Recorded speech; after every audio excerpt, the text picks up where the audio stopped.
Hi guys! Another day, another vlog. So for today's video, sinundo nga pala ako dito ni Boyet para nga to pa rin yung sinabi niyang ililibre niyang araw ako. 3 weeks na yata nakakalipas ang sinabi ko nga pala sa kanyang ilibre niya ako, pero ngayon nga lang din niya talaga tinupad. Nagkikrave nga kasi ako sa Lomay, Batangas, pero sabi ko nga sa kanya ilibre niya ako at sa Batangas nga kami kakain para authentic. Sadya talagang kuripo talaga ito si Boyet dahil nga 3 linggo ko na nga sinabi yun at ngayon nga lang din talaga niya to tinupad. Sabi ko nga sa kanya sa Batangas nga kami kakain pero sa Las Piñas nga ako dinala. Batangas pa rin naman daw ito dahil nga Lomay, Batangas nga daw tong pinuntahan namin kahit nasa Las Piñas lang din kami. Dito niya nga ako dinala dahil nga malapit lang din talaga to sa pinagtatrabahoan niya at dito nga din talaga siya dati bumibili ng lomi. Minsan na nga lang din talaga ako magpalibre kay Boyet pero mura pa talaga yung pinili niya kaya no choice na nga din tayo ay gumuna nga din ako.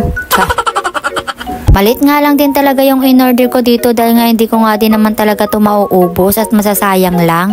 Kapag nag-request nga pala ako kay Boyet na ilibre niya ako ay hindi nga pala to agad nagaganap at magbibigay nga muna sa akin ng date dahil nga hindi naman din daw siya talaga mayaman. Sa sobrang tagal nga nang tinupad niya nga itong palibre niya sa akin na Lomay, Batangas kasi nakalimutan ko na nga na nagkikrave nga pala ako sa Lomay, Batangas.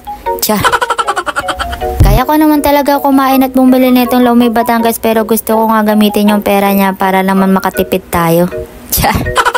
Maganda nga din pala talaga dito kumain dahil nga nasa tabing kalsada nga din kami at hindi nga din gaano mainit ngayon dahil nga makulimlim.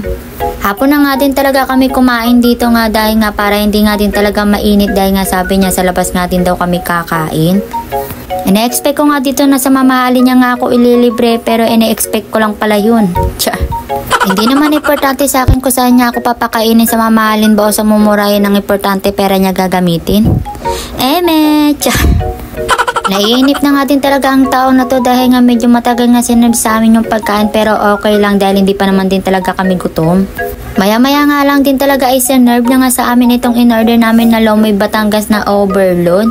Grabe naman talaga sa overload talaga itong Lomay, Batangas namin dahil nga sobrang sarap nga din talaga nito. 60 pesos nga lang pala talaga ang bili namin dito pero talaga naman binusog niya nga din talaga yung buong pagkatao ko. Hindi ka naman talaga magsisisi na kumain dito dahil nga sobrang sarap nga din talaga at sobrang dami nga din talaga nilagay nilang mga toppings. Okay lang naman kahit hindi kami sa Batangas kumain dahil nga sobrang sarap nga din naman talaga ng lomi nila dito. Masarap nga din talaga kumain dito dahil nga isi-serve nga nila talaga sa iyo itong mainit-init pa talaga na lomi. Maganda nga din pala talaga dito kumain dahil nga wala nga din talagang gaanong tao ngayong araw na ito kaya naman sinulit nga din talaga namin ni Boyet kumain dito. Sa sobrang daming toppings ka na nilagay dito sa lomi namin ay pwede ko nga din talagang ulamin.